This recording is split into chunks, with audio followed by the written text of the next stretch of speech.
Sans plus attendre, je vais présenter notre invité de ce soir, Jean-François Dortier, qui est là donc en qualité d'humanologue. Jean-François, est-ce que tu peux nous dire ce que c'est qu'un humanologue?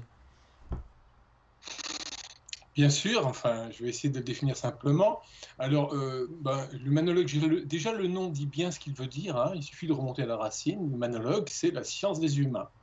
Alors, la science, c'est une science imaginaire, elle n'existe pas. C'était la science, on peut dire, c'est le projet fondateur des sciences humaines, hein, d'essayer de comprendre l'être humain. Sauf que les sciences humaines, elles se sont développées en se spécialisant et en créant des compartiments. Donc, en fait, aujourd'hui, personne n'est spécialiste de l'être humain. Il y a des sociologues qui s'intéressent à la société, des anthropologues qui s'intéressent aux sociétés dites qu'on appelait autrefois primitives, des psychologues, certains sont neuroscientifiques, regardent le fonctionnement du cerveau, des linguistes qui s'intéressent au langage et des sciences politiques qui s'intéressent à la politique. Et simplement, s'ils cherchent à comprendre qui est Hugo, qui sont les gens qui sont autour de moi, j'ai pas envie de les enfermer dans une discipline a priori. J'ai envie de comprendre qui est Hugo. Et donc, si je veux savoir à quoi il pense, ce qu'il a dans la tête, est-ce que je dois me tourner vers un neuroscientifique qui va te faire de l'IRM, ou plutôt un linguiste qui va décortiquer ton langage, ou un sociologue qui va regarder d'où tu viens, ton statut social. Non, moi ce qui m'intéresse, c'est Hugo, c'est l'être humain. Et donc, la discipline de l'humanologie, elle n'existe pas parce que, en fait, les sciences humaines se sont décomposées en morceaux. Donc, je l'ai recréé à ma manière, mais ce serait trop ambitieux de créer une discipline trop monstrueux. Alors c'est pour ça que je préfère me définir comme humanologue. Et bien après avoir créé Sciences Humaines et l'avoir dirigé pendant 30 ans, et bien aujourd'hui je reviens à mon projet fondateur, qui pour moi est le projet fondateur des sciences humaines, essayer de comprendre l'être humain sous toutes ses facettes. Voilà, donc pour En ceux qui ne le savaient m'appuyant pas, évidemment. Jean-François est l'ancien directeur de la rédaction de Sciences Humaines et le fondateur qui était là au début du magazine, donc en 1990, si je ne m'abuse. Voilà, donc tu publies tous les trimestres, c'est ça? Un magazine? Alors c'est tous les 4 mois en Tous fait. les J'ai 4 mois. commencé, mais c'est beaucoup parce que c'est une entreprise très particulière. Donc l'humanologue, je peux le montrer ici, c'est un magazine, Il est un affiché sur MOOC le comme chat aussi, on en sur le inclut stream. pas. Je le fais tout seul. J'écris de la première à la dernière ligne. Donc ça me prend beaucoup de temps, ça me passionne. Mais bon, 3 mois, c'était un petit peu court, alors je suis passé à 4 mois. Et donc, voilà, on en est au quatrième numéro. C'est donc une entreprise assez neuve. D'accord. Et donc le dernier qui est sorti il parle de quoi? Qu'est-ce qu'il y a dedans? Alors, donc dans chaque numéro, c'est assez varié. Je parle de la condition humaine sous toutes ses coutures. Donc ça nous emmène dans un voyage qui parfois va nous amener chez les aborigènes en Australie, d'autres fois chez les Indiens iroquois, parfois au cœur du cerveau, parfois, comme dans ce numéro-là, sur l'histoire des femmes, sur... donc je cherche dans chaque numéro à la fois à aborder des sujets très très divers, je vais commenter un peu le sommaire si tu veux bien, mais en le reliant toujours à ma problématique centrale qui est essayer de comprendre la nature humaine derrière la diversité de ses manifestations. D'accord. Si je feuillette le dernier numéro, le numéro 4, ça commence par un carnet de bord. Alors, dans chaque numéro, je commence par me mettre en scène où je raconte la fabrication de l'humanologie. Je le fais parce que pour moi, c'est un exercice qui est peut-être, qui peut paraître narcissique. En fait, qui ne l'est pas du tout. Il consiste à mettre en avant les coulisses du savoir. J'ai appris ça justement d'Edgar Morin, qui a écrit une partie de son œuvre est faite de journaux dans lesquels il se met en scène et il raconte aussi les processus de fabrication du savoir. Alors là, par exemple, le premier carnet de bord, justement, il est consacré aux 100 ans d'Edgar Morin. J'ai été invité à faire une intervention à Cerisy, Cerisy, c'est un beau château qui se trouve en Normandie, dans lequel on reçoit depuis des années et des années, se tiennent des colloques où sont passées toute la fine fleur de l'intelligentsia française depuis une centaine d'années. Autrefois, c'était d'ailleurs, ça a commencé dans Lyon, à, à Pontigny. Et puis, voilà, je vais donc, j'invite le lecteur, je le prends par la main, on entre dans le château, on monte dans la chambre, on installe les valises, on commence à rencontrer les organisateurs, en l'occurrence Pascal Horry qui vient de rentrer, l'historien Pascal Horry qui vient d'être nommé à l'Académie française, un ami sociologue qui s'appelle Claude Fischler. Edgar Morin n'est pas là parce que ça se passait en juin et il était dans cette grande vague médiatique où il passait partout pour ses 100 ans, mais il était là en vidéo. On s'envoie des SMS. Il me demande si j'ai bien parlé de lui, comment j'en ai parlé. Je raconte voilà, ce côté, à la fois j'essaye de mettre en avant le contenu des contributions, de la mienne, de celle des intervenants. Et puis, les colloques, c'est aussi des lieux de rencontre où on rencontre des gens, des êtres humains, avec leurs forces et leurs faiblesses. Et donc, voilà, moi, je n'ai pas le talent de David Lodge, mais j'aimerais bien faire quelque chose comme un petit bout de monde, parce que le monde des colloques scientifiques, c'est toujours très révélateur, à la fois des connaissances elles-mêmes, telles qu'elles sont produites en séance, et puis tout ce qui se passe dans les couloirs, les bruits de couloir, les on-dit, les petites histoires. Voilà. Ça, c'est le premier article. D'accord. Et du coup, il y a aussi un dossier, c'est ça? Il y a un dossier sur un homme sur deux est une femme, c'est ça? Oui. Alors ça, c'est le dossier central. Il y a d'autres sujets dans le. Oui, vous les voyez, hein, sur le stream, vous les voyez, sujets. je les ai affichés.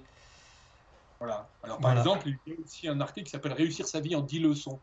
Alors, là aussi, c'est ma vision de la philosophie de la vie. Parce que j'ai toujours pensé que, contrairement à ce que dit Montaigne, la philosophie ne doit pas apprendre simplement à mourir, mais elle devrait apprendre aussi à vivre.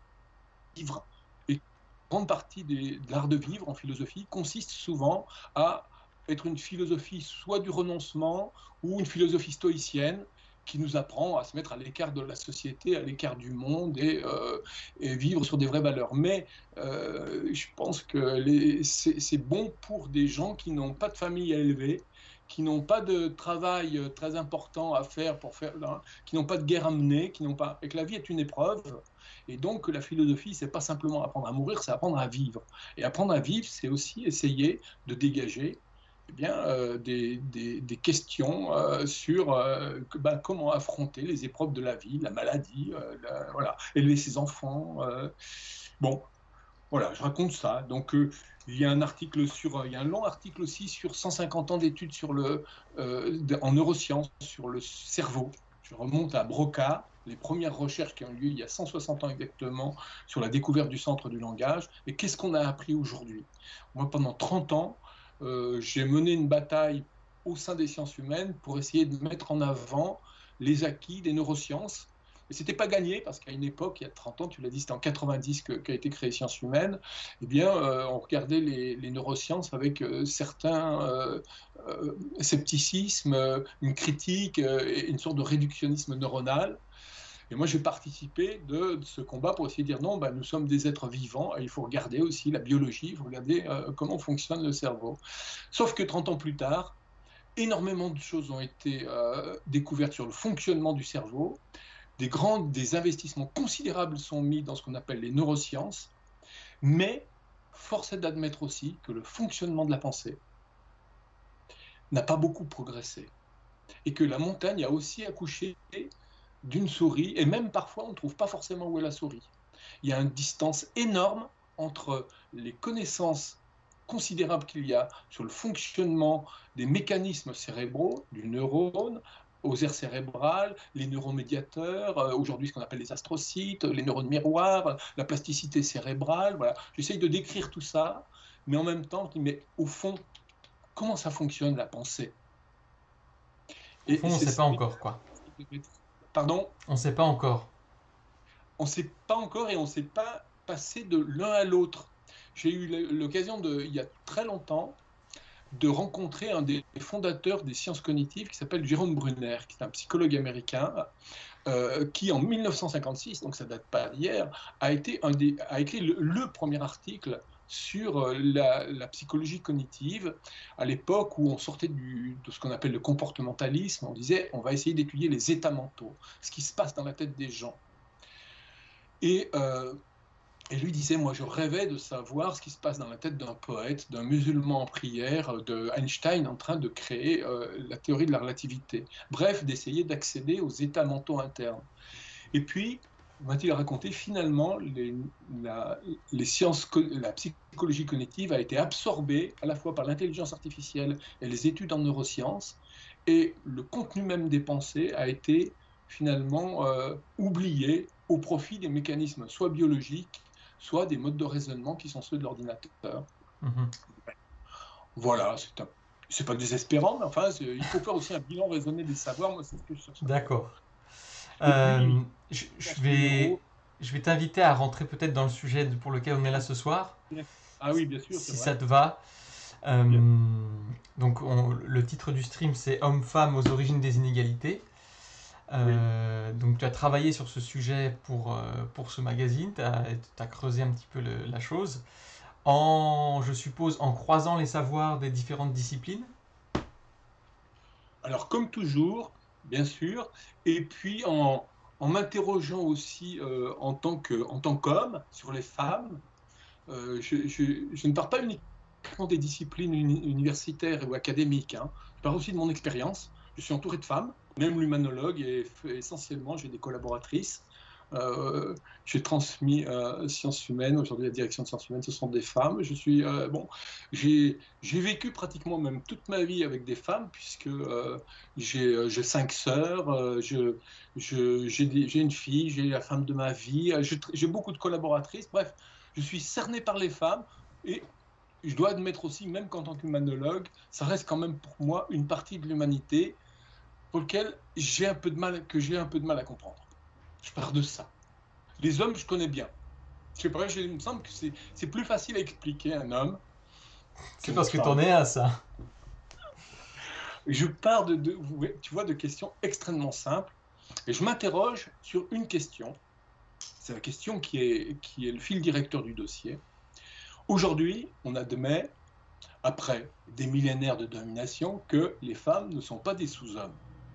Elles l'ont été pendant très très longtemps, dans toutes les sociétés humaines.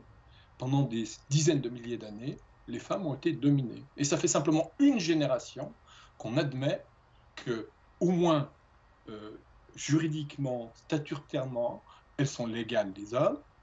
Et deuxièmement, qu'elles ont des capacités. Je n'y reviens pas, ça me paraît pour moi une évidence. Les femmes sont aussi intelligentes que les hommes, aussi volontaires, ont des capacités humaines, même par certains côtés qui me paraissent souvent au-dessus des hommes. Aujourd'hui, il y a même des ouvrages qui parlent des femmes puissantes, et on dit que le sexe fort, c'est le sexe féminin. Et effectivement, même à l'école, elles réussissent mieux. En maladie, elles vivent plus longtemps, elles sont plus courageuses, elles sont plus déterminées, elles sont plus volontaires. Et je pense qu'elles l'ont toujours été. Mhm. Mais si elles l'ont toujours été, alors se pose la question, pourquoi ont-elles été si longtemps dominées? Et les explications traditionnelles, par l'éducation, qui voudraient que depuis toujours, il y a des stéréotypes qui seraient diffusés, ne me satisfait pas, parce qu'elle se heurte à l'idée, elle contribue même à penser que les femmes auraient été serviles parce qu'elles auraient intériorisé une sorte de domination. C'est la thèse de Pierre Bourdieu. Mhm. Et je passe en revue un certain nombre de thèses, celle de François Héritier, celles qui disent ben, les hommes, c'est une histoire de mâles dominants, ils ont plus de testostérone, ça leur a donné un pouvoir physique. Bon. Et ces explications, pour moi, elles butent toutes, elles sont toutes fragiles, parce que la force physique, aujourd'hui, on n'a pas besoin de, de brutaliser quelqu'un pour le dominer. C'est l'ancien chef d'entreprise qui dit ça. J'ai été chef d'entreprise, et je sais que le pouvoir que je détenais sur les salariés, hommes ou femmes, était lié ni à l'idéologie. Il y a des gens qui pouvaient me détester ou pas croire un mot de ce que je disais, mais ils étaient quand même soumis parce qu'ils étaient salariés, moi le patron. Et C'est pas la force physique, j'ai cassé la figure à personne. Donc la domination symbolique, la domination physique ne me paraît pas un argument décisif. Donc j'ai essayé de creuser un autre regard qui essayait de comprendre pourquoi il y a une sorte de domination qui s'est imposée, un carcan sur les femmes pendant si longtemps, jusqu'à la dernière génération. Voilà, c'est ça Oui. mon point de départ.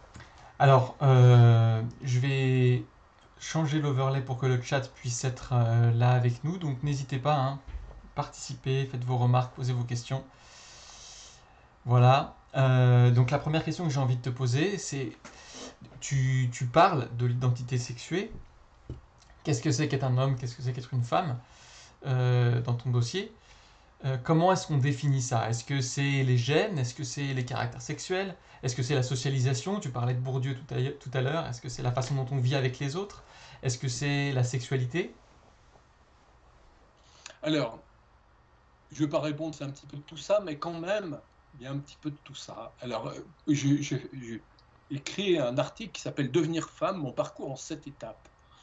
C'est une sorte de provocation. Au fond, moi, je me définis comme un homme hétérosexuel de la vieille école. Et si je, mais Simone de Beauvoir dit on ne naît pas homme, on le devient. On ne naît pas femme, pardon, on le devient. Mais ça vaut pour les hommes aussi, donc. Alors, si c'est vrai, comment est-ce qu'on pourrait devenir une femme? Comment moi je pourrais devenir une femme? Alors, c'est un exercice purement fictif, hein, je le précise, donc une expérience de pensée. Et j'essaye de remonter les différentes étapes qui fait que je suis devenu ce que je suis, ou pourquoi je ne suis pas devenu une femme. Alors, c'est quoi ces différentes étapes? Tout commence à la première seconde de la vie, où, dès notre naissance, à la première cellule, il y a déjà une première partition qui se fait, qui est chromosomique. Les garçons sont XY, les filles sont XX. Donc on a tous une identité chromosomique dès la première cellule de vie. Cette identité chromosomique, d'ailleurs c'est intéressant, je cite aussi des cas un peu particuliers, parce qu'il y a des gens qui sont XXY, qui ont 3 autres qui n'ont qu'un seul chromosome. Donc ça crée, paradoxalement aussi, il y a aussi des garçons qui sont XX, c'est-à-dire qui sont chromosomiquement des filles, et inversement. Donc je ne rentre pas dans la mécanique ici, c'est pas très intéressant. Ce qui est intéressant, c'est de rappeler, c'est que, nous avons tous une identité chromosomique. Mais qui ne détermine pas forcément notre sexe. Alors, ça? pas forcément, quand même, pour l'essentiel, quand même, si une fois que la machine s'est mise en route, c'est-à-dire la machine chromosomique s'est mise en route, il va y avoir, au cours du développement de l'embryon, à partir au départ de la 5-6e semaine, une différenciation des sexes anatomiques, c'est-à-dire l'apparition d'un pénis et de testicules chez le garçon et du vagin chez les filles. Donc, et ça correspond grosso modo au chromosome, même s'il y a ce qu'on appelle une translocation qui fait que parfois il y a une inversion. Et on peut pousser un pénis et des testicules chez une personne qui est XX, donc qui est logiquement une fille. Mais globalement, effectivement, il y a le sexe anatomique qui survient après. Donc, survient une 3e étape, un petit peu plus tardivement, c'est un sexe hormonal. Puisque les chromosomes, les organes sexuels sont des gonades, c'est-à-dire c'est des glandes qui produisent des hormones. Les testicules des garçons vont produire de la testostérone et qui va commencer à inonder tout le corps et à donner une physiologie un peu différente chez le garçon et chez la fille. Et il y a même une sexualisation du cerveau qui se fait vers la 12e semaine. Alors, ce qui est intéressant, c'est que parfois, cette sexualisation ne se fait pas très très bien. C'est-à-dire que chez les garçons, on observe que le corps s'est sexualisé. Donc, anatomiquement, nous avons affaire à un garçon, mais le cerveau, lui, ne s'est pas sexualisé. Et donc, par défaut, il est féminin. Certains expliquent ainsi les transgenres. disant vous pouvez naître être physiquement garçon, mais vous sentir dans le corps dans la tête d'une fille, parce qu'il n'y aurait pas eu sexualisation du cerveau. Ça, c'est une hypothèse, hein. Il y a beaucoup de débats sur ces questions-là. Chromosomes, ensuite le sexe anatomique. Nous avons ensuite un sexe donc hormonal. Donc on voit que jusque-là, normalement, il y a une cascade de déterminisme qui s'enchaîne, mais parfois, il y a j'ose pas dire des phénomènes anormaux, mais enfin des choses atypiques. Atypique, oui, peut-être. Il arrive, par exemple, que le sexe anatomique ne se développe pas tout à fait bien, ou alors se développe de façon, ce qu'on appelait les hermaphrodites, c'est-à-dire que les deux sexes se développent, ou alors il y en a un qui est un peu dominant et pas l'autre. C'est une petite fille qui a un clitoris qui ressemble à un pénis et qui n'est pas tout à fait développé. Et donc, à la naissance, ça pose un grand embarras pour les parents, pour les médecins, c'est quel est le sexe de cet enfant. Pendant très longtemps, d'ailleurs, on le cachait, on disait rien du tout, on attendait. Et puis, depuis les années 50, on fait des opérations. On a commencé à pratiquer des opérations en disant, eh bien, si le sexe est plutôt masculin, on va recoudre le vagin, on va donner des hormones, et donc on va faire un garçon. Ou sinon, on va faire une fille. Et je raconte le cas d'un médecin qui s'appelle John Monnet, qui est le père de la théorie du genre. C'est très important de connaître cette histoire-là. La théorie du genre, est-ce que tu peux expliciter ce que c'est? Alors la théorie du genre, c'est très simple, c'est l'idée que la définition de l'homme et de la femme, c'est pas justement la biologie, c'est-à-dire le sexe biologique, mais c'est le statut social. C'est le fait d'être sur sa carte d'identité, d'être une fille ou un garçon, et ensuite avec tous les rôles sociaux qui leur sont attribués. Donc on distingue, il y a deux grands pères de la théorie du genre, c'est John Monnet et puis Robert Stoller, qui disent que, et ça date justement de l'après-guerre, on va dire, après Deuxième Guerre mondiale, disent qu'il faut bien distinguer le sexe biologique. Ils ne faisaient pas trop la distinction entre anatomique, chromosomique, génétique. Disons le sexe biologique, et puis le statut social, les rôles sociaux, la carte d'identité qui fait que moi je suis un Jean-François et à ma naissance on m'a attribué le statut de garçon. C'est ça le genre par opposition au sexe. Le genre, c'est quelque chose qui est construit socialement, alors que le sexe, c'est quelque chose de biologique, c'est ça? Avec des exceptions. Oui, c'est ça. C'est ça. Sachant que le sexe n'est pas toujours biologique, tu sais que tu nous expliquais tout à l'heure, c'est que le sexe biologique, il a plusieurs versions, chromosomiques, génétiques, hormonales. Et le genre, ça c'est intéressant aussi. Aujourd'hui, on dit le genre, c'est le statut social. C'est les rôles qu'on attribue aux garçons et aux filles. On va dire pour caricaturer, mais on est dans justement le domaine des caricatures, eh bien, on habille une fille en robe et on lui donne des couleurs roses, et le garçon, c'est la couleur du bleu, et on lui envoie faire jouer au foot. Ça, c'est ce qu'on appelle le genre. Mais le cas des transgenres pose une question assez intéressante. C'est que un transgenre, c'est quelqu'un qui naît dans le corps, par exemple, d'un garçon, et qui se sent une fille. En général, quelqu'un qui est transgenre, non seulement son corps biologique, c'est celui d'un garçon, il a un pénis et des testicules, il peut avoir des caractères sexuels secondaires qui apparaissent à l'adolescence, mais également son statut qui lui a été assigné à la naissance, c'est-à-dire son genre, c'est aussi celui du garçon. Il s'appelle Marcel, il a tout ce qu'il faut entre les jambes pour être un garçon, et il dit non mais moi je suis une fille. Et donc l'opposition ici entre sexe biologique et genre ne fonctionne pas, puisque le genre et le sexe biologique sont dans le même camp, on va dire la nature, la culture et l'éducation sont dans le même camp, mais il y a une autre chose qui survient, c'est l'identité intime de la personne, qui dit non, moi je suis une fille. Et donc Robert Stoller l'avait bien perçu, puisqu'il il étudiait les transgenres, et il a dit donc il faut créer un deuxième genre qui est le genre psychologique, qui est l'identité intime de la personne. Alors, aujourd'hui, on a une intervention sur le chat, excuse-moi je te coupe, qui parle de ça. D'ailleurs, Bunker D, quand tu dis une hypothèse qui invisibilise les hommes trans, je suis désolé, je vois pas de quelle hypothèse tu parles, mais si tu veux préciser, peut-être on peut reprendre. Et ensuite, Bunker D nous dit le genre, c'est pas le statut social, c'est aussi et surtout une identité construite en rapport au social, donc en rapport, je suppose, avec la société, et c'est subjectif. Oui, mais alors, justement, je pense que le cas des transgenres montre qu'il y a deux choses qui sont à distinguer.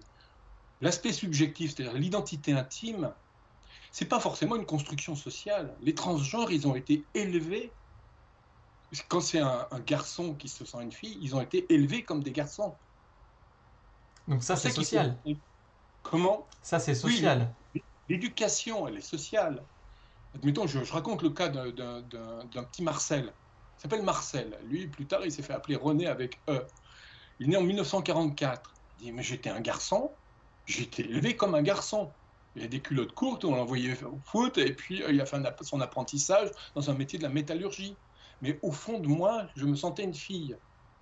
Donc vous voyez bien que ici, il faut bien distinguer à la fois le genre social, à la fois son sexe biologique et son genre social était garçon. Mais dans sa tête, donc sa subjectivité, c'était une fille. Donc son identité intime est différente de son genre. Pour ça qu'on ne peut pas assimiler dans la théorie du genre, on ne peut pas assimiler l'éducation, le statut avec l'identité intime. Parfois, ils sont en divorce. C'est une grande énigme qui remet d'ailleurs en cause cette idée du débat nature-culture, puisque dans le cas des transgenres, souvent la nature et la culture sont dans le même camp. Ça forme un Oui. garçon qui Mhm. se sent une fille. Et donc D'accord. c'est une grande énigme. D'accord. Oui, Bunker D, tu précises, excuse-moi, j'ai déformé ton propos. Euh, c'est pas, c'est subjectif, c'est est subjectif. C'est-à-dire que l'identité, notre identité de genre, est subjective. C'est ce que tu veux dire. Et c'est ce que toi aussi Non, tu veux dire, Jean-François. non, je dis qu'il y a deux. Le mot genre est ambigu parce que le mot genre peut désigner, c'est le cas, c'est le terme qui a été consacré. Aujourd'hui, on l'utilise pour parler du statut social, des rôles sociaux, liés souvent à l'éducation, et puis même administrativement, hein, c'est lié sur notre carte d'identité. Et l'identité intime, parfois, peut être opposée au genre.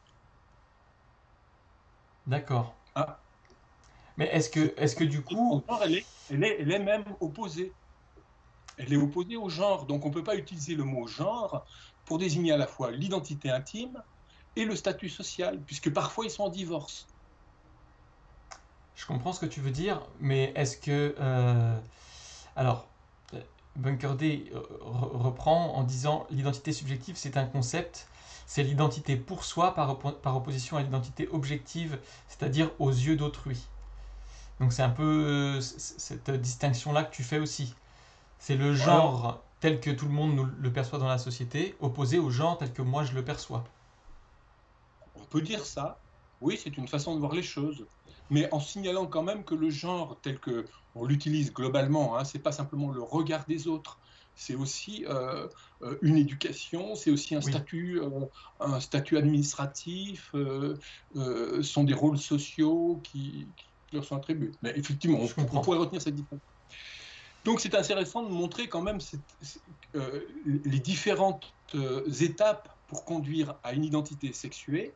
Elle ne peut pas se résumer ni à la biologie, ni au statut. Alors on voit la biologie elle-même, elle est complexe, elle a plusieurs étapes, je le rappelle, chromosomique, anatomique, hormonale. Mhm. Et l'identité de genre, elle est aussi complexe parce qu'elle peut renvoyer à l'éducation, au statut, aux rôles sociaux, ce qu'on appelle habituellement le genre, mais aussi à l'identité intime. Et donc, le, le,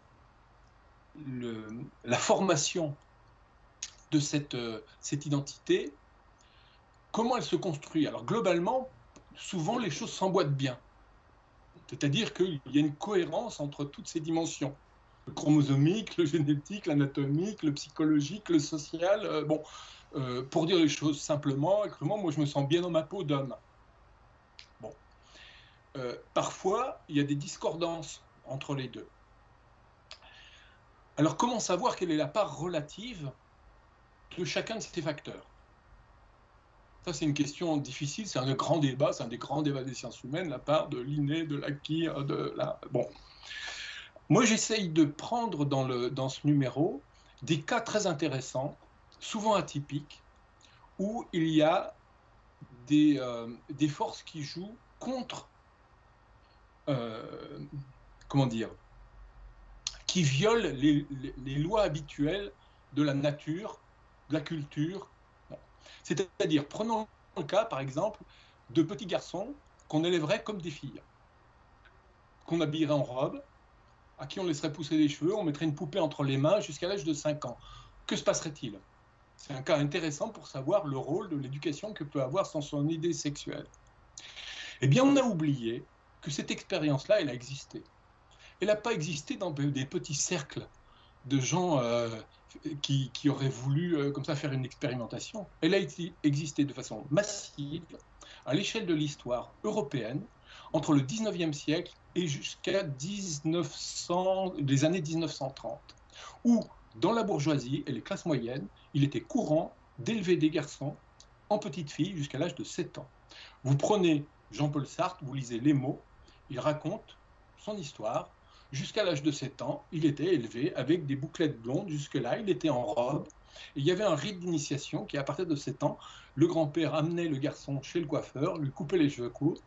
Et là, il rentre à la maison et dit c'était atroce parce que d'un seul coup, le petit ange que j'étais, le petit ange féminin, s'était transformé en crapaud. Ce sont ces mots. Ma mère a vu que les oreilles décollaient, a vu les oreilles. Eh bien, ce cas-là, que je le prends l'exemple de Sartre, en fait, il était très très général, très très général. Et je montre dans l'humanologue des photos, des tableaux de nombreux petits garçons qui étaient élevés en filles. Que se passe-t-il si on élève une fille en garçon? Eh bien là encore, l'histoire le montre. Si vous allez au Pakistan et en Afghanistan, dans ces pays dont on connaît le statut de la femme, c'est un grand problème pour un homme quand il n'a que des filles. Parce que quand il n'a que des filles, 4 ou 5 filles, eh bien, les filles ne peuvent pas sortir pour aller travailler, pour aller enlever s'occuper des animaux, pour être seules. Il faut toujours qu'elles soient accompagnées par un homme, en général un frère. Mais s'il n'y a pas de fille, comment faire? Alors on choisit une fille dans le groupe et on l'appelle la bâche à poche, on la transforme en garçon. On l'habille en garçon et on dit à tout le monde c'est un garçon. Personne n'y croit vraiment, ou les copains font semblant d'y croire parce que c'est une sorte de déshonneur de ne pas avoir de garçon, mais elle va être élevée jusqu'à l'âge de se marier comme un garçon. Donc j'essaye de montrer tous ces cas-là qui sont intéressants où une fille, aujourd'hui par exemple, il y a beaucoup de filles qui font de la musculation, qui prennent de la testostérone. Alors du coup, on a une question par rapport à ça dans le chat de Ouais. Nico de Magneto qui dit mais donc un garçon qui ne souscrit pas aux rôles sociaux typiquement attribués aux garçons est-il encore un garçon? Puisque et quels sont exactement ces rôles? Donc quels sont les rôles sociaux qu'on attribue aux garçons?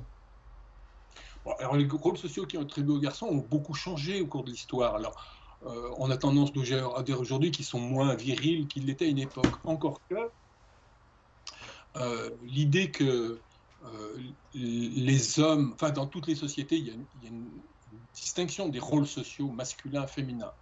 Et dans les sociétés plutôt, il y a des sociétés plutôt machistes, patriarcales, où les garçons ont censé avoir un statut plus combattant, plus guerrier, plus dominant que les femmes. C'est le yin et le yang en Chine. De nombreuses sociétés ont fait ça.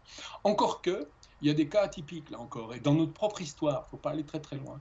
Si vous regardez les garçons romantiques du 19e siècle, les Alfred de Musset, les Lamartine, ce sont des hommes très efféminés, qui pleurent beaucoup, qui portent des cheveux longs, qui n'ont pas du tout le comportement du macho. Donc les rôles masculins et féminins, ils ont évolué au cours de l'histoire. Alors aujourd'hui, ils sont beaucoup moins tranchés qu'ils ne l'étaient à une époque, puisque les filles s'habillent en pantalon, garçons, et les garçons peuvent être plus efféminés.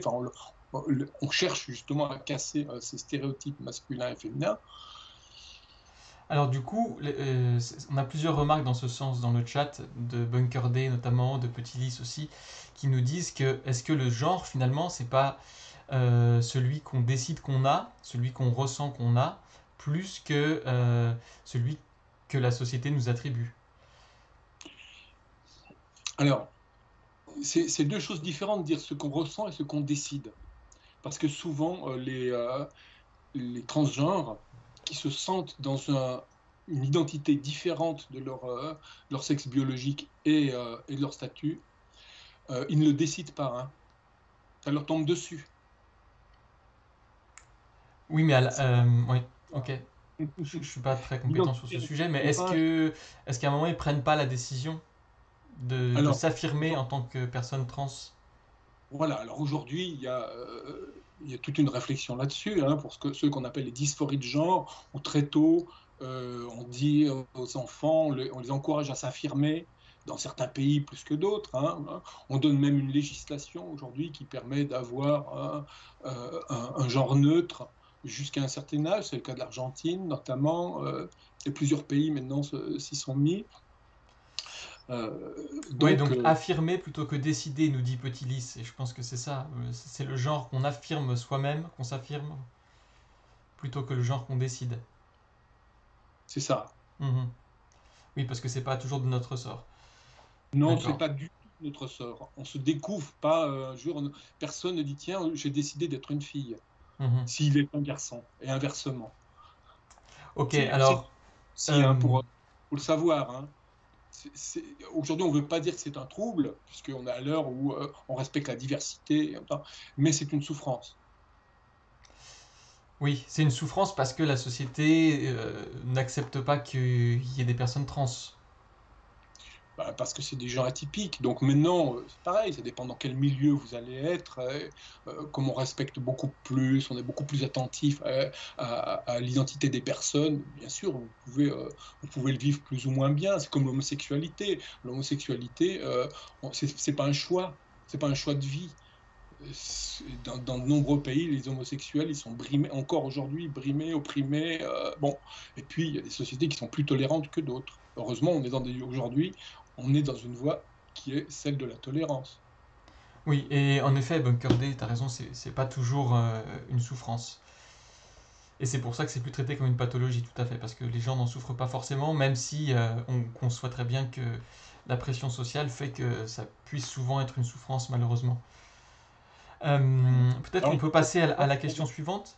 il y a un débat, hein, pour savoir si c'est une pathologie ou si ça ne l'est pas, même y compris dans les associations de transgenres, puisque l'opération d'assignation de genre, qui consiste à avoir une opération pour changer de sexe, est-ce qu'elle va être prise en charge ou pas par la sécurité sociale?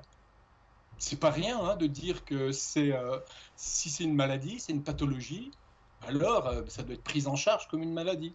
Si c'est un choix, c'est comme la chirurgie esthétique, c'est un choix individuel, et donc c'est pas pris en charge.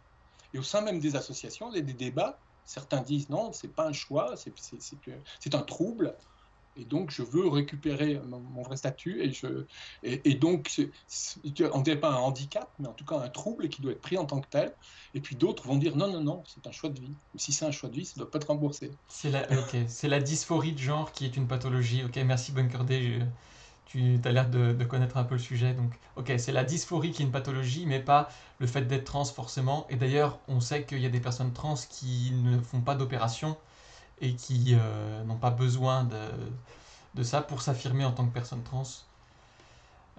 Il me semble en tout cas.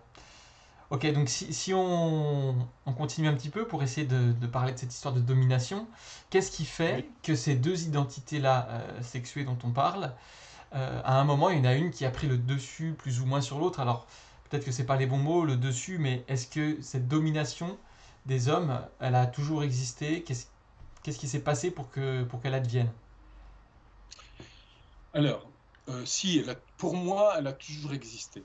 Aussi loin qu'on puisse remonter dans la préhistoire pour lequel on a des données objectives. Alors actuellement, je sais qu'il est de bon ton de dire qu'on ne sait rien de ce qui se passait dans la préhistoire et que peut-être que Madame Cro-Magnon ou Madame Néandertal était l'égale de l'homme, ce qui est une tendance qui revient à réactiver d'une certaine façon l'idée d'un matriarcat primitif ou d'une sorte d'égalité qui aurait existé au cours de la préhistoire.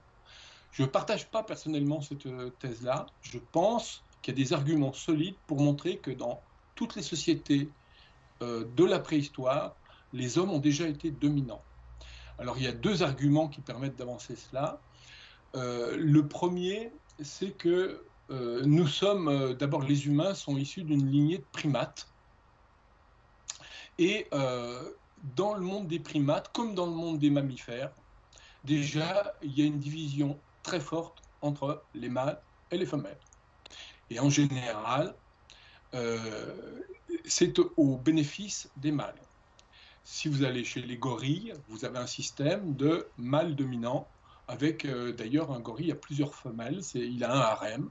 Si vous allez chez les chimpanzés aussi, ce sont des groupes où il y a une domination du mâle sur les femelles, qui s'approprient, qui s'arrogent des privilèges sur les femelles. Et dans tous les groupes animaux où il y a une forte différence entre mâles et femelles, et il y a des mâles dominants, ça a des caractéristiques physiques très particulières, c'est ce qu'on appelle la dimorphie sexuelle. Par exemple, chez les lions, le lion, ça ne ressemble pas du tout à une lionne, c'est une crinière, c'est beaucoup plus gros et c'est plus imposant. Le gorille, il est 2 fois plus gros que la femelle gorille. Les chimpanzés mâles, ils sont plus grands. Donc, partout où vous avez une grande différence physiologique entre les mâles et les femelles, c'est qu'on est souvent dans des sociétés où le mâle domine. En général, les mâles s'affrontent aussi entre eux pour se partager les femelles ou pour se les approprier. Et donc, il y a, comme dans l'espèce humaine, cette différence morphologique, elle existe aussi. On peut y supposer qu'elle est issue, qu'elle est le résidu d'une lignée humaine qui était déjà fortement dominée par des mâles. Ça explique, c'est pas tout, mais c'est un premier argument. Le deuxième argument, c'est que dans toutes les sociétés de chasseurs-cueilleurs connues, celles qui sont les plus proches de la préhistoire, toutes ces sociétés sont des sociétés où les mâles ont un rôle prédominant pour ce qui concerne au moins la religion, la guerre, la politique. Bon, et il y a une séparation très très importante des rôles entre les hommes et les femelles. Il y a très peu de cas. L'idée d'un matriarcat, c'est-à-dire de société matriarcale, on y a cru pendant une époque, mais ça n'existe pas. On n'a pas de données objectives. Donc ça, c'est les deux arguments qui laissent supposer qu'à l'origine de l'histoire, déjà, il y avait une domination masculine. Elle n'explique pas tout, parce que les premières sociétés humaines, ça remonte très très loin, à plusieurs dizaines, voire centaines de milliers d'années. Donc comment se fait-il que cette domination s'est prolongée au fil du temps ? On a juste 2 questions sur cette question Oui.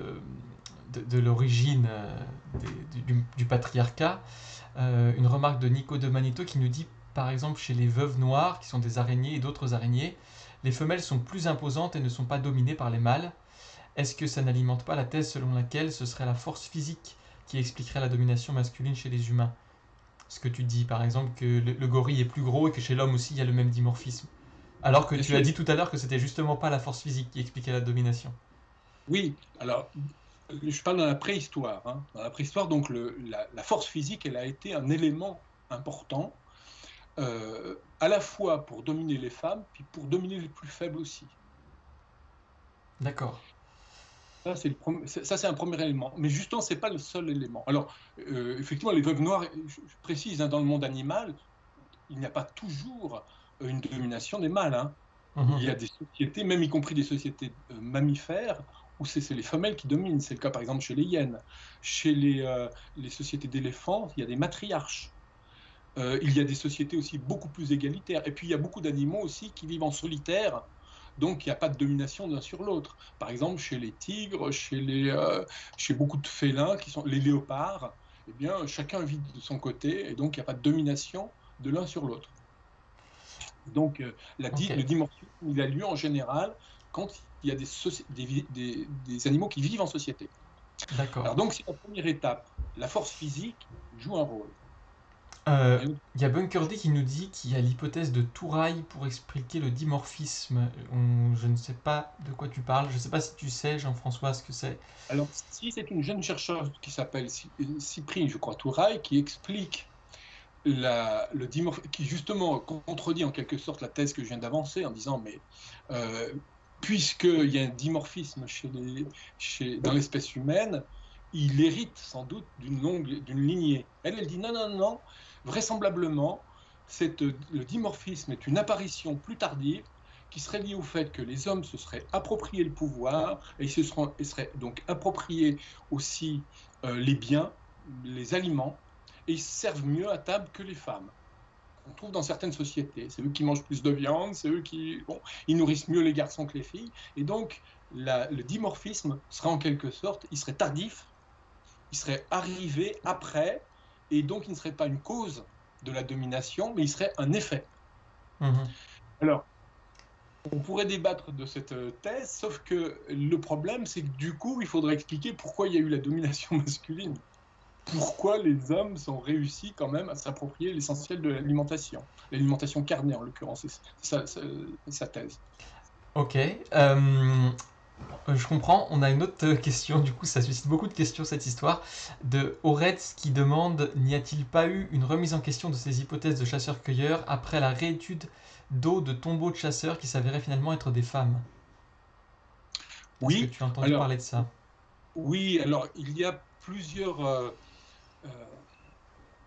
alors il y a par exemple récemment une sépulture qui a fait beaucoup de débats en Suède qui montre une femme viking qui est enterrée avec des armes. Et donc, on a affaire à une personne qui est sans doute d'ailleurs une personne qui est issue de l'aristocratie et qui a un rôle de guerrière. Et on dit, ben voilà, il y a eu peut-être des Amazones, des femmes guerrières. Bon. Alors, il y a tout un débat autour de cette sépulture parce qu'elles sont très très rares, mais elles existent.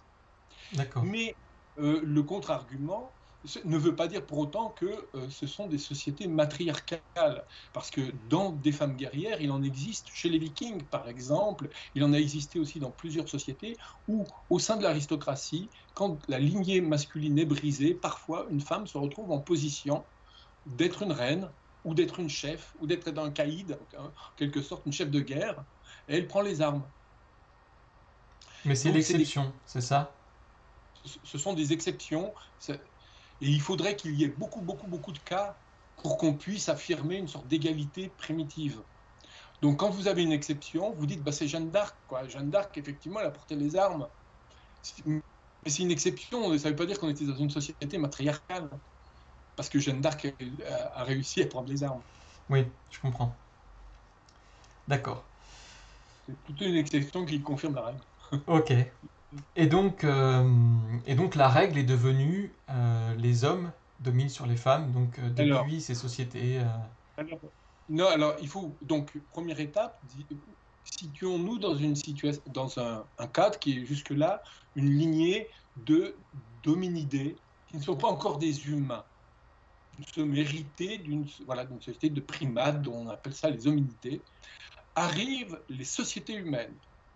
Les sociétés humaines, qu'est-ce qui va les caractériser, l'être humain? C'est qu'il va inventer le langage, la culture, les lois, les symboles, et là, les choses se mettent quand même à changer.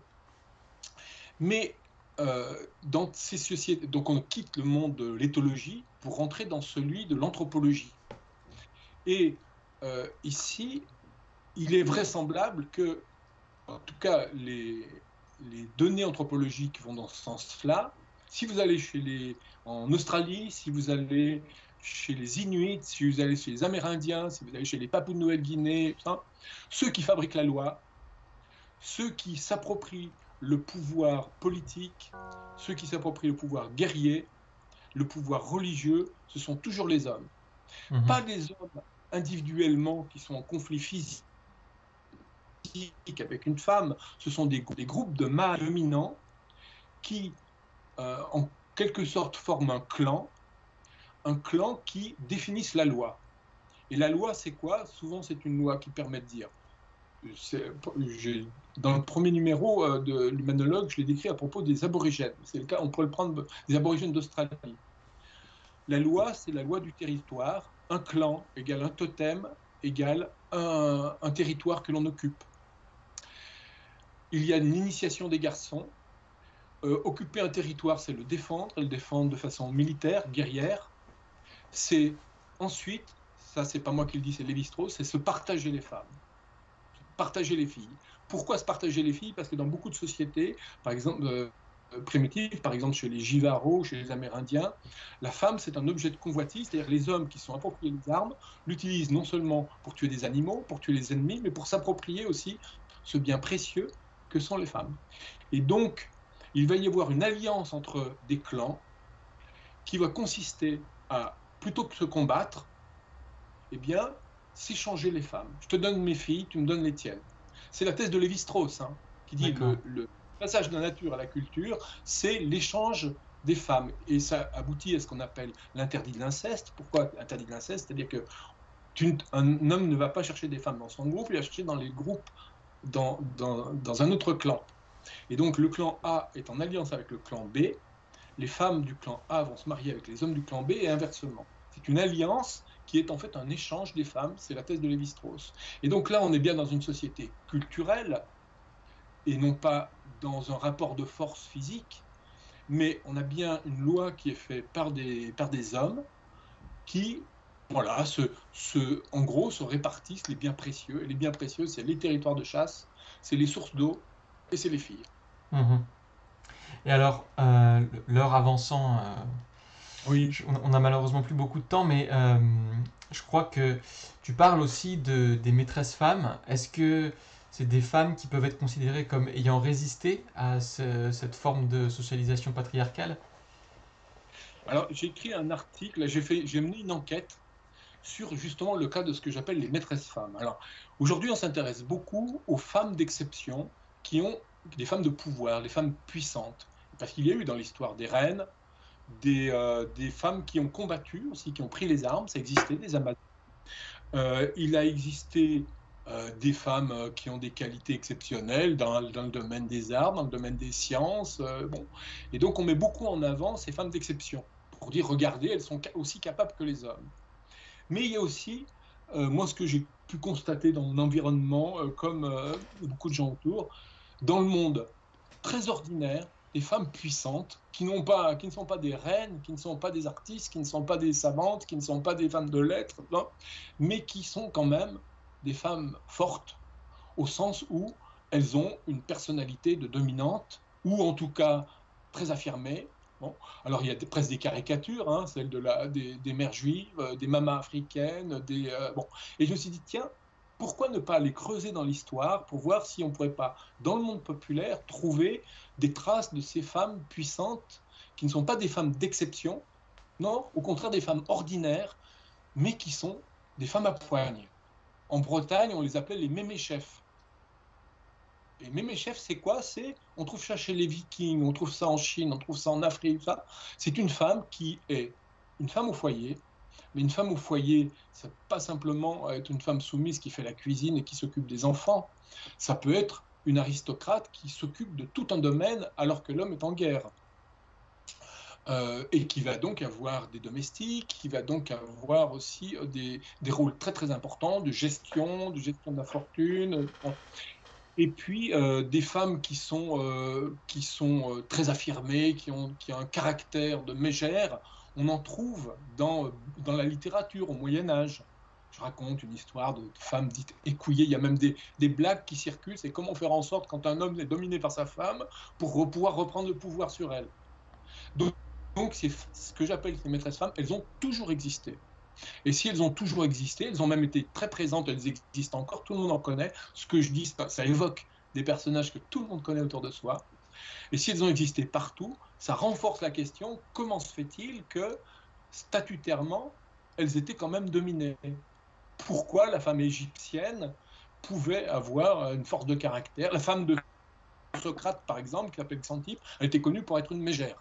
Et lui, il faisait le malin dans les rues d'Athènes en philosophant, et quand il rentrait à la maison, alors c'était plus lui qui avait le pouvoir, c'était elle qui le commandait. Et il était moqué pour ça.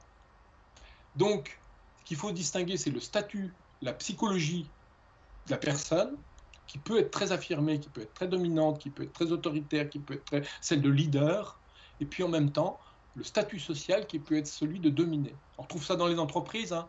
Il y a des gens qui sont un statut d'entreprise, qui ont des statuts de salariés et qui ont des personnalités dominantes, et des gens qui sont des patrons et qui ont des statuts, des personnalités dominées ou faibles. Et souvent, donc, il y a une sorte de clash qui peut se passer, entre une dichotomie entre le statut social et la psychologie de la personne. Ben, ça se trouve dans les couples aussi. Pendant très longtemps, une femme, dès lors qu'elle n'avait pas la maîtrise des biens économiques, son seul destin, pour pouvoir s'affirmer, c'était de devenir une maîtresse de maison. Et donc, être maîtresse de maison, c'était trouver un bon parti, trouver un mari, élever ses enfants, espérer avoir un garçon, parce qu'un garçon, ça pouvait rapporter ensuite, s'occuper des vieux jours, rester là, et puis élever ses filles comme des bonnes épouses pour pouvoir, elles, trouver aussi un bon parti. Et pendant très très longtemps, dans toute l'histoire humaine, on peut voir qu'il y a une corrélation entre les sociétés très patriarcales sont celles où le pouvoir économique appartient aux hommes et l'héritage est transmis aux hommes.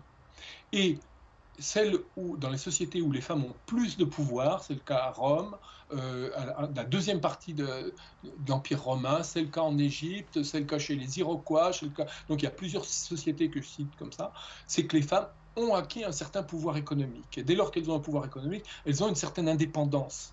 Elles peuvent ne pas être assignées à résidence par leur mari. C'est ce qui s'est passé massivement en une génération dans nos sociétés. Alors, Volker-D nous parle je ne sais pas si tu as entendu parler de ça, de société matrilinéaire. Donc, matrilinéaire, si je ne me trompe pas, c'est quand le pouvoir se transmet de mère en fille. Et donc, il dit l'échange des femmes, dont tu parlais tout à l'heure, qui a été mis en évidence par Lévi-Strauss, n'est pas systématique. Il y a pas si longtemps, une étude archéologique révélant une probable société matrilinéaire où c'était les hommes qui changeaient de camp. Est-ce que tu as entendu parler de ça? Oui, alors attention, matrilinéaire n'est pas matriarcal, c'est pas le pouvoir des femmes. Matrilinéaire, il y a plusieurs choses dans matrilinéaire, c'est qu'il peut y avoir une descendance du statut social par les femmes.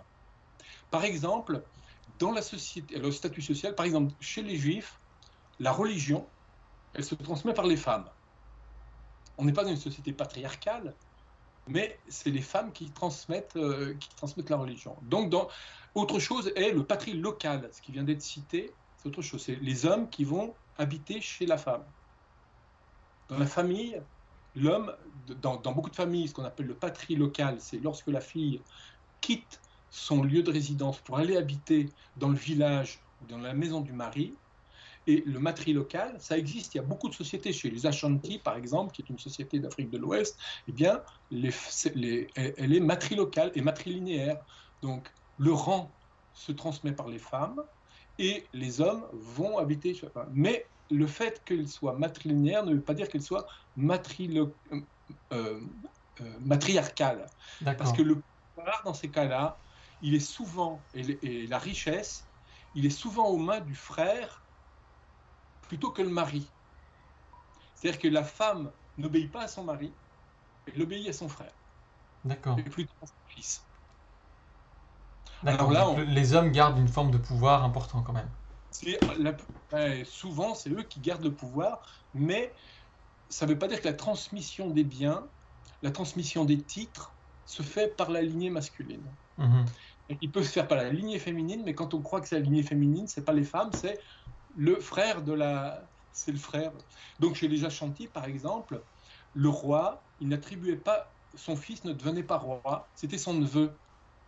C'est-à-dire que c'était les femmes qui portaient le titre, en quelque sorte, comme pour les Juifs, je viens de parler pour la religion, qui portaient le titre dans l'ascendant, mais elles ne devenaient pas reines. Oui. Le pouvoir restait tout de même aux mains des hommes. Voilà, à leur fils ou à leur frère. D'accord. Eh bien écoute, je pense qu'on est arrivé au bout. Donc je suis sûr que tu avais encore beaucoup de choses à dire. Mais, mais l'heure est écoulée, voilà. Donc je pense quand même qu'on a bien fait le tour de l'histoire de l'origine des inégalités entre les hommes et les femmes. C'est plus ou moins une introduction, ce truc finalement, à une émission qu'on aura le mois prochain. Le mois prochain, on va, alors ça répond à la remarque d'Oretz dans le chat, on va avoir une femme pour parler des questions de féminisme. Donc on sera avec Maud Navarre qui est journaliste et qui a coordonné un numéro sur le féminisme, pour expliquer un petit peu l'histoire, voilà, de la lutte des femmes pour essayer de faire pencher la balance de façon au moins plus équitable. Voilà. Merci Jean-François d'avoir été là avec nous. Donc je rappelle que ton dernier magazine, l'Humanologue, est en kiosque en ce moment, si je ne m'abuse. Un homme sur deux est une En femme, kiosque et en kiosque et en librairie. Voilà, vous et pouvez sur le site, aussi. et sur le site de Sciences Humaines, et Vous sur le pouvez. site de l'Humanologue. Voilà, il est partout. Jean, est-ce que je peux me permettre pour faire une petite Je annonce, t'en un petit prie. appel? Dans chaque numéro, j'essaye d'enrichir mes connaissances, pas simplement de façon livresque, en menant mes petites enquêtes aussi autour des gens qui m'entourent. Et je pose des questions aussi aux lecteurs. Le prochain numéro va porter sur les pensées intérieures.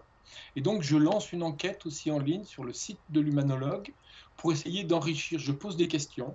À quoi avez-vous pensé ce matin? Merci si vous avez apporté votre contribution au savoir humanologique. Ça marche. Et ben l'annonce est passée. Merci à tous d'avoir participé ce soir. Merci encore Bunker Day. T'es là, fidèle au poste depuis qu'on a commencé. C'est toujours intéressant tes remarques. On prend aussi la remarque des chercheuses expertes. C'est vrai que pour l'instant la chaîne a manqué de femmes, donc on va tâcher de compenser ça assez rapidement, qu'on ait plus de femmes. La semaine prochaine, on a rendez-vous avec Hélène Frouard, qui est journaliste à Sciences Humaines et qui est une femme, mais notre invité sera un homme, encore une fois. C'est Émilien Ruiz, qui est historien et qui nous parlera de sa recherche sur les fonctionnaires en France, toujours accusés d'être trop nombreux. Voilà, donc on traitera ce sujet ensemble la semaine prochaine et le rendez-vous ne sera pas lundi mais mercredi. D'ici là, voilà, portez-vous bien. Merci d'avoir participé à ce chat. Merci à Jean-François et à très bientôt.